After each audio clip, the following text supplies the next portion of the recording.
결혼 준비를 하는 중에 헤어지는 사람들이 꽤나 많다고 들었어요. 단지 그게 제 이야기일 거라고는 여태껏 한 번도 생각해 본 적이 없었을 뿐이지요. 세상에 단점 없는 사람이 어디 있겠어요.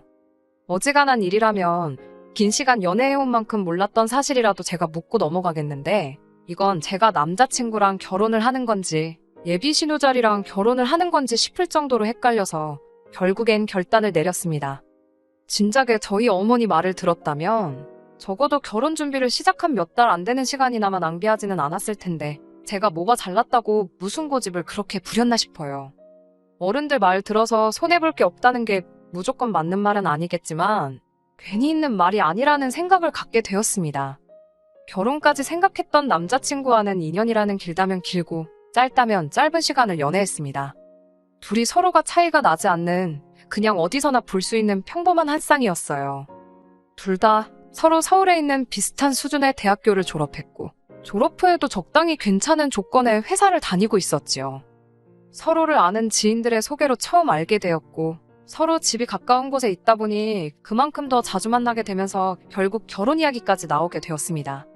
무난하게 모난 것 없고 조용한 성격이 적어도 결혼하면 다툴 일은 많이 없겠다는 생각을 갖게 만들었고, 가장 좋은 장점 중에 하나라고 생각했어요. 공통점보다는 다른 점이 더 많았지만 서로 다른 점이 많아야지 안 싸우고 잘 산다는 말이 있잖아요. 연애를 하면서 제가 남자친구를 먼저 저희 부모님께 소개를 시키게 되었습니다. 싹싹한 성격은 아니기에 분위기를 주도하거나 하진 않았지만 그건 그거 나름대로 저희 부모님한테 좋은 모습으로 보였나 봐요. 남자친구를 엄청 좋게 보셨는데 그래서 그랬나 자연스럽게 저도 남자친구와의 결혼을 열린 마음으로 생각을 하게 되었던 것 같네요. 제 나이가 30대 초반이고 남자친구는 벌써 나이가 30대 중반이 되던 상황이었어요. 그렇다 보니 연애만 하는 게 아니고 서로 결혼에 대해서 생각해 볼 시기이기도 했습니다. 그리고 제가 남자친구와의 결혼에 대해서 생각을 시작할 때쯤에 남자친구가 먼저 저에게 결혼하자는 이야기를 꺼내게 되었고요. 그때까지는 저도 여느 다른 사람들 마냥 결혼하고 가정을 꾸리고 그렇게 행복하게 살아갈 거라 믿어 의심치 않았습니다. 그런데 결혼 준비를 하는 과정에서 남자친구의 누나, 그러니까 저한테는 신우가 될 뻔했던 그 사람을 만나고부터 점점 제가 생각했던 이상적인 결혼과 현실이 서로 다르다는 걸 느끼기 시작했어요. 연애하는 동안 남자친구의 누나를 직접 만나본 적은 없었습니다. 하지만 위로 나이 차가 좀 나는 누나가 있다는 건 이미 알고 있었어요. 남자친구가 언젠가 누나에 대해서 제게 이야기를 꺼낸 적이 있었거든요. 자기 인생에 있어서 누나한테 정말 큰 도움을 받았다는 식의 이야기였어요. 자기가 학창시절에 공부도 똑바로 안 하고 동네방네 사고나 치고 다니던 문제아였는데 누나가 자기를 바로잡아주면서 정신 차리고 공부를 시작했다고 하네요. 그렇게 인서울 대학에 합격도 하게 되었고 그걸 바탕으로 취직도 하게 되었다는 거예요. 따지고 보면 누나가 지금의 자기 자신을 만든 거나 다름이 없다며 누나 도움이 아니면 지금 회사는커녕 어디 하루하루 일거리 없나 기웃거리면서 하루 벌어 하루 먹고 사는 그런 삶을 살았을 거라 말한 적이 있었습니다. 그때는 그냥 그렇구나 하고 넘겼고 크게 신경 쓰지 않았어요. 지나가면서 나온 이야기이기도 했고 솔직히 이야기만 들었을 때 이걸 이상하게 들을 만한 부분은 하나도 없었기 때문입니다. 저 또한 제 밑으로 남동생이 있는데 오히려 그 이야기를 처음 들었을 때는 남자친구의 누나가 대단하다는 생각을 하기도 했어요. 같은 누나의 입장으로 저는 제 동생의 인생에 그렇다 할 영향력이 있는 그런 누나는 아니었거든요. 물론 남자친구와 남자친구 누나는 10살 가까이 터울이 있고 저랑 제 남동생은 고작 2살 차이밖에 나지 않기에 서로를 비교하기에는 조금 어폐가 있긴 하지만 아무튼 간에 그렇게 남자친구 누나에 대해서 한 번 이야기를 들은 게 전부였지 실제로 만날 기회는 연애하는 동안 한 번도 없었어요. 남자친구도 굳이 저를 누나에게 소개시키려 하지 않았고요. 그렇기 때문에 그때까진 제 신우가 될 수도 있던 사람이 그 정도로 정신이 나간 사람이라는 걸 알 수 없었습니다. 결혼 허락을 받으러 처음 남자친구 집에 갔을 때도 남자친구의 누나는 일이 바쁘다는 이유로 만나질 못했었거든요. 그래도 그날에는 남자친구 부모님이 저를 워낙 괜찮게 보셔서 하루빨리 날짜를 잡느니 하자는 그런 이야기가 오고 가곤 했어요. 말씀드렸다시피 저는 벌써 부모님께 남자친구를 소개를 시켰었고 두 분도 남자친구를 사윗감으로 좋게 보고 계셨기에 결혼 허락을 받는 과정이 어려운 부분은 하나도 없었습니다. 양가에서 서로 사위 될 사람과 며느리 될 사람을 저렇게 마음에 들어하니 더 두고 볼 것도 없었는데 거기서 제가 생각도 못한 사람이 하나 나타나게 되었으니 그게 바로 남자친구의 누나였어요. 남자친구의 누나를 처음 만나게 된 건 양가 상견례 자리에서였습니다. 제 동생은 따로 참석하지는 않았지만 남자친구의 누나가 이번에는 참석을 했거든요. 가족의 일원인데 그 자리에 동석을 한 게 이상하거나 잘못되었다거나 생각하지는 않았어요. 오히려 하는 것도 없으면서 자리가 불편할 것 같다고 불참한 제 동생이 원망스러웠지요. 심지어 처음엔 결혼 전에 남자친구의 누나를 한 번이라도 만나서 다행이라 생각했습니다. 인상도 평범했고 누나가 동생을 엄청 챙기는구나 싶은 느낌 정도밖에 받지 못했어요.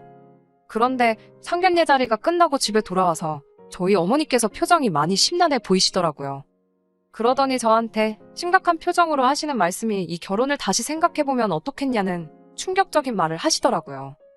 누구보다 제 남자친구를 마음에 들어하셨고 농담처럼 사위라고 부를 때도 있던 분이셨는데 상견례 자리에서 양가 어른들끼리 의견 충돌이 있던 것도 아닌데 갑자기 어머니께서 저러시니 저도 많이 놀랐어요.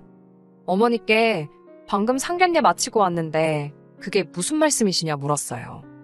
어머니께서 하시는 말씀이 오늘 쭉 보아하니 신우자리가 아주 보통이 아닐 것 같다고 하시더군요. 제가 그 누나를 이길 수 있을 것 같지는 않고 결혼하고 나면 그로 인해 고생문이 열릴 게 훤히 보여서 그런다는 거예요. 저는 솔직히 그때 그 순간에는 어머니가 갑자기 왜 저러시나 싶었습니다.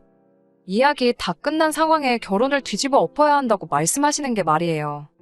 게다가 제가 봤을 땐 그런 느낌은 전혀 없었고 평범하게 우애 깊은 남매의 모습처럼밖에 보이질 않았었거든요. 누나가 동생 챙기고 동생이 누나 챙기고 귀찮다고 안 나온 제 동생하고 비교해보면 얼마나 보기 좋은 모습 아니냐고 어머니 말에 대들었었지요.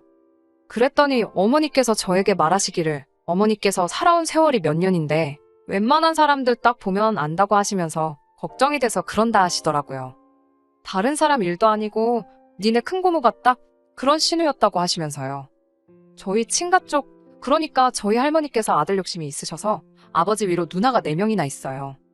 아버지 위로 큰아버지도 계시긴 하는데 아들 하나 잘못되면 어쩌냐며 두 번째 아들을 봐야 한다고 해서 그렇게 된 거래요. 아무튼 덕분에 어머니께서는 졸지에 4명의 신우에게서 시집살이를 당하셨다고 해요. 그런데 당시 아버지는 어머니한테 시집살이가 다 그런 거 아니겠냐며 너가 참아라 하는 식으로 따로 중간 역할을 안 해주셨다 합니다. 그도 그럴 게 큰고모와 아버지가 터울이 많이 나서 큰고모가 아버지를 업어 키우다시피 했대요. 그러니 당시 아버지는 큰고모의 말을 거역할 수 없던 상황이었고 그런데 그 피해는 고스란히 저희 어머니가 받으셨던 거예요. 할아버지 할머니 돌아가시고 나서부터는 큰고모가 저희 부모님한테 키워준 값을 내놓으라며 매달 생활비 100만 원씩 보내라고까지 해서 그제서야 아버지가 정신 차리고 큰고모와는 연을 끊고 지내고 있어요. 아무튼 그것 때문에 아직도 저희 어머니는 큰고모 이야기만 나오면 치를 떠시는데 어머니 말씀은 큰고모가 딱 그 짝이라고 하시면서 당신이 보낸 고된 시간을 딸인 제가 똑같이 받을까봐 걱정이 된다 하시대요. 남자친구가 순한 성격에 싫은 소리 하나 못하는 성격인데 과연지 누나랑 제가 문제가 생겼을 때 딱 부러지게 중간 역할도 못할 것 같고 저희 아버지 마냥 누나 뜻에 따르자 네가 참아라 할 것 같다고 하시더라고요. 아직 결혼 날짜를 잡은 것도 아닌데 더 늦기 전에 무르는 게 좋지 않겠냐고 하시길래 제가 요즘 이때가 어느 때인데 신우 시집살이 이야기를 하시냐고 세상이 많이 변했다고 걱정 붙들어 매라고 말을 제가 딱 잘라버렸어요. 걱정하시는 어머니를 뒤로하고 저는 저대로 다시 결혼 준비에 집중을 하기 시작했습니다. 어쨌든 인생에 단 한 번 있는 결혼식인데 소중한 기억이었으면 싶어서 실수 없이 잘 준비하고 싶었어요. 제가 회사에서 하는 일이 연관이 되어 있기 때문에 여태까지 들어간 비용부터 앞으로 들어갈 비용까지 결혼식에 관련한 모든 걸 꼼꼼히 정리해 표로 만들어 놓았습니다. 아낄 수 있는 곳은 아끼고 욕심 부릴 곳은 욕심 좀 내려고 했어요. 남는 건 사진밖에 없다잖아요. 그래서 웨딩 촬영이나 본식 촬영 부분에 예산을 넉넉하게 잡았어요. 그러면서 자연스럽게 스드메 쪽에도 비용이 평균보다는 조금 더 들어가게 되었지요. 하지만 그렇다고 해서 그게 막 몇천만 원 단위로 더 들어가는 것도 아니고 몇십만 원 차이밖에 나지 않았어요. 남자친구도 자기는 이런 거 잘 모른다며 저보고 알아서 잘 준비하라고 말을 했는데 제가 정리해놓은 표를 보여주고 며칠 지나지 않아서 갑자기 결혼식 비용에 대해서 길게 할 말이 있다고 저를 불러내더라고요. 그런데 그 자리에 나가보니 다른 사람도 아니고 남자친구의 누나가 그 자리에 같이 앉아 있었어요. 남자친구의 말은 겸사겸사라고 상견례 때 말고는 누나를 따로 소개시켜준 적이 없지 않았냐며 이참에 누나랑 인사도 시키고 그러려고 불렀다 하대요. 그때부터 촉이 안 좋긴 했는데 역시나 안 좋은 예감이 틀리는 법이 없더라고요. 남자친구의 누나가 제가 남자친구한테 보내줬던 예산을 정리해놓은 표를 들이밀면서 옳게 될 사람이 씀씀이가 아주 보통이 아닌 것 같아. 신우되는 사람으로 그냥 두고 볼 수가 없어서 한마디 하러 나왔다는 말을 하더라고요. 그때 문득 어머니께서 제게 걱정되었다고 하신 그 말이 떠올라서 아차 싶었습니다. 그리고 제가 준비한 예산을 두고 주저리 꼬투리를 잡기 시작하더라고요. 웨딩홀 식사는 미리 먹어봤느냐 하는 사소한 잔소리로 시작해서 본격적으로 시비를 걸어오기 시작했어요. 저도 여기저기 알아봤고 결혼식 비용에 신혼여행까지 포함해 2천이면 평균적인 비용이라고 알고 있었는데 돈을 물쓰듯이 쓰네, 어쩌네 하면서 내 결혼식인데도 마치 자기가 결혼하는 것 마냥 이것도 잘 알아본 거 맞냐, 저건 너무 비싼 거 아니냐 하면서 자기 말만 들으면 결혼식 비용을 반으로 줄여주겠다니 어쩌니 허세를 다 부리더라고요. 결혼식 영상이니 웨딩 사진이니 결혼하고 나서 아이라도 태어나보라고 그런 거 보면서 추억에 잠길 여유 같은 게 없는 것이 현실이라면서 쓸데없는 데다가 거금을 쓰지 말라더라고요. 시간을 돌릴 수가 있으면 자기는 웨딩 사진부터 생략하겠다나 어쩐다나요. 그러더니 스드메도 자기가 다니는 동네 미용실 언니한테 부탁할 테니 그 사람한테 받으라고 하고 촬영도 자기 지인 중에 사진 아주 기가 막히게 찍는 사람이 있다며 그 사람한테 부탁을 하겠다는 겁니다. 돈 아끼는 것도 좋지만 각자 분야의 프로페셔널들이 있고 저도 다 알아보고 진행한 건데 뭐 저렇게 감노하라, 배노하라 하는 건지. 그런데 그 와중에 남자친구도 지 누나 말에 고개를 끄덕이면서 이렇게 돈을 아낄 수 있는 부분이 많았냐고 하면서 역시 경험을 무시할 수는 없다면서 누나 대단하다고 엄지를 축혀 올려 세우고 있더라고요. 애초에 내가 내 결혼식을 어떻게 하는 건 이제 더 이상 중요한 문제가 아닌 듯 싶었어요. 제가 알아서 하겠다는 말을 하기도 전에 그럼 스드메랑 촬영은 이렇게 넘어가면 되고 하면서 다음 할 말을 또 끄집어내더라고요. 저희가 생각해둔 결혼식 날짜가 내년 3월 중순쯤 추위가 살짝 풀릴 때쯤에 올릴 계획이었어요. 그런데 신우가 날짜를 듣더니 결혼식까지 아직 5개월이나 더 남지 않았냐며 시간을 아끼려면 지금 임신을 해야 한다고 하는 겁니다. 남자친구도 30대 중반이면 이른 나이가 아닌데 뭐 여자 나이 30대 초반이면 늦은 거라고 아이한테 안 좋은 영향이 있을 수도 있다면서 하루라도 유전자가 젊을 때 아이를 가져야 한다는 거예요. 그러면서 아직 5개월이나 시간이 남았으니 결혼식 올리기 전에 아이를 가질 수 있도록 지금부터 노력을 하라는 겁니다.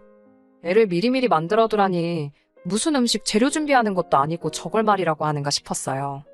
이미 어머니 말씀이 떠올라서 이 결혼은 어머니 말대로 뒤집어 엎어버리는 게 맞구나 하는 생각이 들었습니다만 그래도 뭐라 한마디 해주기 전까지는 제 속이 풀리지 않을 것 같아서 어디 얼마나 더 선을 넘으려고 그러나 보자 싶어서 자리를 지키고 앉아 있었어요. 아니나 다를까 저한테 결혼 자금으로 모아놓은 돈에 대해서 묻더라고요. 제가 모은 돈이 1억, 남자친구가 모아놓은 게 1억 4천이었거든요. 이미 남자친구와는 서로 얼마 모았는지를 오픈해 놓은 상황이었고 그 예산에 맞춰서 제가 주도적으로 예산을 짜고 있던 상황이었지요. 제가 작성한 표도 인쇄해서 가지고 있었는데 분명히 남자친구의 누나가 제가 모아놓은 돈이 지 동생보다 4천이 적다는 사실을 모르고 물어봤을 거라는 생각이 들지 않았습니다. 아니나 다를까 결혼식 비용으로 돈을 저렇게 흥청망청 써제끼는데 모아놓은 돈이 많을 리가 없지 그러면서 저를 앞에다 두고 제 흉을 보더라고요. 결혼 후에는 얼마나 낭비가 심할지 눈에 보인다고 하면서 참으로 걱정이라는 거예요. 결혼 전이랑 후는 완전히 다른 거라면서 지금 쓰듯이 돈 써버릇하면 거짓골을 피하지 못할 거라는 겁니다. 그러면서 올케가 잘 모르는 것 같아서 그러는데 현실을 깨우칠 때까지 내가 돈을 관리해줄게. 이러는 겁니다. 생활비는 필요할 때마다 자기한테 타쓰고 그러면 자기가 영수증 검사도 하게 될 테니 자연스럽게 허튼 데다가 돈 쓰지 않고 과소비 안 하는 버릇이 들을 거라는 거예요. 말인지 똥인지도 구분이 힘든 소리를 줄줄 늘어놓고 있으니 저도 점점 빠져들더라고요. 이 개소리에 향연의 끝이 있을까 싶어서 얼마나 더 떠들 수 있나 지켜보기로 했어요. 남자친구의 누나는 저희들한테 고마운 줄 알라며 하나뿐인 동생 위해서 자기가 바빠서 그럴 시간이 없지만 돈 관리를 해주기로 결심을 했다고 하는 거예요. 제가 시큰둥하게 모시분 표정으로 지네 누나를 쳐다보고 있으니 남자친구가 낌새를 눈치챈 건지 그래도 누나 덕분에 결혼식 비용을 많이 줄여주지 않았느냐 하면서 누나가 원하는 대로 그렇게 하자고 하더라고요. 사실 여태까지 자기가 1억 4천이라는 거금을 모을 수 있던 것도 다 누나가 자기 대신 돈을 관리해줘서 그렇다고 하면서 누나가 돈 관리해주는 능력이 엄청 탁월하다고 믿고 맡길 수 있다는 겁니다. 더 듣고 있자니 시간도 아깝고 결국 남자친구 누나의 본심이 여태껏 제 앞에 개소리를 늘어놓은 이유가 제 월급을 관리해준답시고 제 돈을 가져갈 생각에 저랬던 걸 알게 되었으니 더 기다릴 필요가 없었지요. 그래서 남자친구 누나한테 여태껏 가스라이팅을 한 이유가 고작 동생 결혼하고 나서 동생 월급에 동생 와이프 월급까지 손에 쥐고 흔들고 싶어서 그런 거였냐고 했습니다. 가스라이팅은 무슨 가스라이팅이냐며 자기가 좋은 마음으로 해주는 건데 말버릇이 왜 그러냐고 받아치더라고요. 남자친구 누나한테 그 별것도 없는 새치어로 남의 월급을 통으로 가져가고 싶으면 좀 더 생각이란 걸 해봐야지 않냐고 잘 좀 생각해보라고 했지요. 남자친구가 저보다 모아놓은 돈의 액수가 많은 건 사실입니다만 남자친구나 남자친구 누나가 생각하지 않은 게 하나 있어요. 남자친구랑 제가 6살 차이가 납니다. 군대 다녀온 걸 감안하더라도 저보다 4년을 더 사회생활을 했고요. 그러니 따지고 보면 제가 돈을 더 많이 모은 거나 마찬가지잖아요. 남자친구 누나한테 그건 알고서 내 씀씀이를 가지고 뭐라 하는 거냐 따지니 어디서 꿀을 훔쳐먹고 왔는지 벙어리가 돼서 아무 말도 못하고 있더라고요. 남자친구한테도 안타깝게도 우리 결혼 준비는 오늘부로 여기서 전부 끝내야 될 것 같다고 파혼 선언을 해버렸습니다. 한마디 더 덧붙여서 남자친구에게 가만 보니 내가 니네 누나보다 돈 관리도 훨씬 잘하는 것 같은데 니네 누나한테 맡길 거면 내가 수수료 조금만 가져갈 테니 나한테 맡기는 게 어떻겠냐 말했어요. 남자친구는 많이 혼란스러운 표정이었습니다.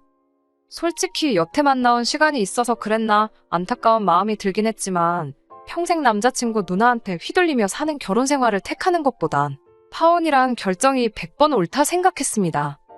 마지막으로 남자친구한테도 정신 똑바로 차리라고 한마디 했어요.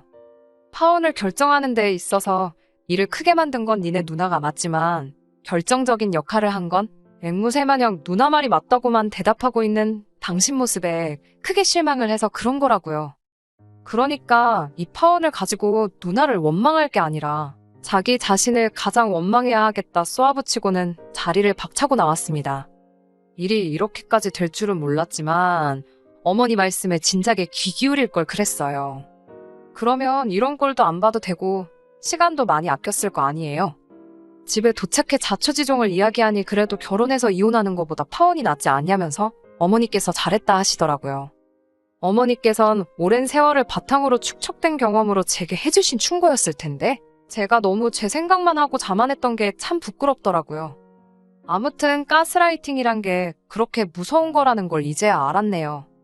거의 20년이 가까운 세월을 누나 말이 무조건 맞다고 맹신하고 거역도 못하는 사람이 돼버렸으니까요.